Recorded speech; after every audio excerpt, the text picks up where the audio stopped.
Hello and welcome back to Tesla News. My name is Marian. As always, I'm your host today, and with my daily updates, I'm informing you today about following things. So we will dive into news coming from a report from Norway, where a newspaper and a car owner club NAF did a test with the Model 3 and other cars in the same area and range. So we will dive into that, and we will look into the Model S, the Cybertruck, Giga Press, and further news about Tesla. And if you subscribe my channel, you give me support for my work, and I hope you follow me for my daily updates now. And don't forget to come back tomorrow for another daily update about Tesla, guys. So let's start. So the paper motor and the owner club NAF did, as always, every 6 months a test with EVs, and they have taken this time the Model 3 long range, the Ford Mustang E, and they have taken the Polestar 2, BMW X3, VW ID3, and the Polestar 2. And to make it pretty clear, guys, there were some surprises. First of all, the Polestar actually just reached 74% of its initial range officially stated. So that's really disappointing. On the other hand, the Model 3 reached 90%, and that in the wintertime, that's actually pretty good. So the Model 3 long range reached 514 kilometers, and this was just 11% off. The Ford Mustang E, on the other hand, was actually 200 meters close to the Model 3, but there was a main reason for that. The Ford Mustang had a battery that has 20 kilowatt hours more battery. So it's no surprise that the Ford Mustang got so close. On the other hand, it was the car performing the best and the closest to the Model 3 long range. Looking at the BMW X3, the BMW actually had a modest range of 450 kilometers, and that despite the winter time. So I think that's pretty fine. On the other hand, just being 4% off the official range stated. So the VW ID3, on the other hand, just reached 82% of its initial range. And if you consider that the ID3 is a smaller car and is not reaching on official papers the same range as the Model 3 long range, it is kind of disappointing when you see that the range is off around 18% compared to the 11% of the Model 3. So what we do see here is that Tesla and its batteries are getting better and better, because in the past, many years ago, Tesla had the same issues, that at winter time the range was really falling off like significantly, and now you see that with the other car companies, they have the same issues out there, and Tesla doesn't have it that much anymore. The only other car company coming close is BMW and the Ford Mustang E. So we do know that the Ford Mustang is pretty successful in the States as well, but I'm not saying that they are catching up yet. It will take some more time, and we do know that Model 3s are evolving, they are getting better, more efficient, etc., etc. Even further, it was not officially stated with what kind of battery the Model 3 was working, if it was a Model 3 actually produced in Fremont, or if it was a Model 3 coming from Giga Shanghai with the LFP batteries. So we do know that the new batteries are getting pretty efficient. So I'm not sure which version of that one was it, to be honest. So taking this all into consideration, guys, we don't have to forget how far Tesla is actually ahead of the game, how far Tesla is ahead of the competition, because the people are just starting, the other companies are just starting, and the Model 3 with a older version might have already beaten here the new cars on the block. So this is really exciting, and we do know that Tesla is never stopping, and so that's really exciting news here. So always follow this report from the Motor Club and the NAF in Norway. It's pretty interesting to see what's happening. So going into more news about Tesla, guys, I have as well prepared for you the Model S. So the Model S is actually starting up to be 7-seaters. So the new version will be 7 seats in option and 0 to 60 miles per hour in 2 seconds. Tesla CEO Elon Musk stated, "This is the best car Tesla has ever produced.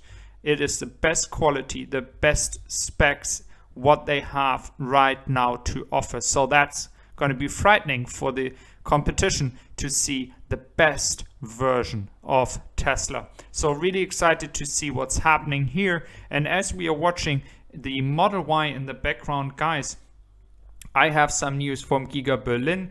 A few days ago, we had already the Model Ys spotted at Giga Berlin. We do know that Tesla is in the final stages to reach a production in Giga Berlin. It is depending a lot on authorities. I know that's really frustrating, and as a German, I do know how high of a hurdle it is and how big issues it can be to build such a factory in Germany. So looking at these trial Model Ys that came from Fremont, I really assumed that they did.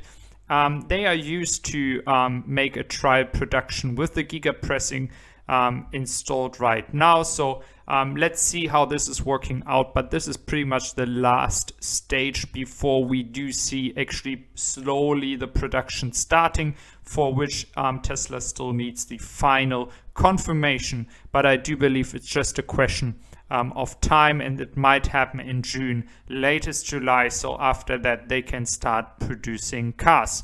Looking at Giga Austin, and as always, I'm so thankful for Jeff Roberts providing me the opportunity to use his content for you guys to watch that as well. In Giga Austin, we are getting to a point where as well the Giga presses are actually ordered. We do know that the same company that is producing the Giga presses for the Model Y production that were already installed in Fremont, they have actually officially gotten a new order in on the 16th of March this year for the Giga press of the Cybertruck. So looking at that one here, but this one here is for the Model Y. So we do see a much bigger one because the Cybertruck Giga press will be weighing around 8,000 tons compared to the 6,000 tons that the Model Y Giga press is heavy. So it will be really interesting to see how many Giga presses they need, as the car is pretty big. So there might be actually 2 Giga presses or more needed to actually do the parts for the Cybertruck. Again, we do see in this case again is a good example that Elon Musk has many times said.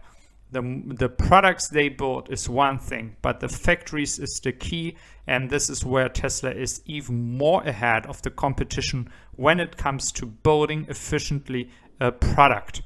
So the next news, guys, is actually about the Apple and Tesla thing.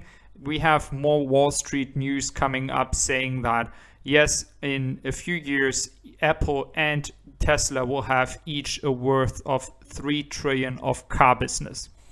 I find it quite funny that a company that has not sold any car yet, has not presented any car yet, and not found any kind of car company that is actually going to work with Apple, because we do know that there were rumors about certain companies.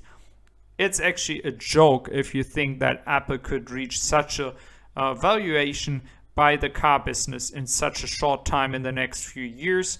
I believe that Tesla can easily reach $1 trillion. That will be the next step, and then further expanding, as ARK Invest has stated, to a valuation of around $3 to $4 trillion. This is only possible if Tesla is further expanding to push profitability, so people realize, yes, it is not just a really nice story, but they are also making tons of money. This is sadly the way Wall Street works, but we do have a lot of supporters, a lot of stockholders like you out there that are not only holding because Tesla is profitable, but they believe in the vision of Tesla, and that's the key here. So again, we do see this kind of reports coming up and up again, and I must honestly say it's quite funny to look at that when a company has not even really officially stated to produce a car. So let's see how this works out. The other thing is, and that's the last story I like to go in with you today, we actually have the Tesla insurance expanding, applications working out. Until now, the Tesla insurance has always been in California. And so far, we do know from Tesla drivers that they are actually saving a lot of money. The only big question here is, how much revenue does Tesla actually do with it?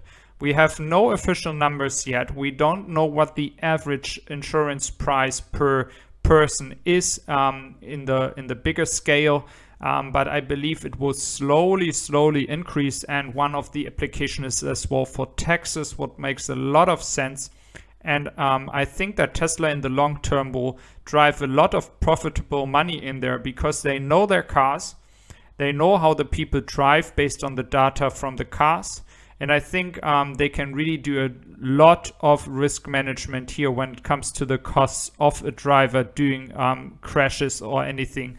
But I believe once the FSD is further being distributed to all the people using Teslas, they do know the FSD as well as no one else. And that's the way how they can make even more money because they know how safe the FSD is. So guys, I hope you enjoyed my video. I hope you liked my content. So do consider subscribing, and I wish you a wonderful day, guys.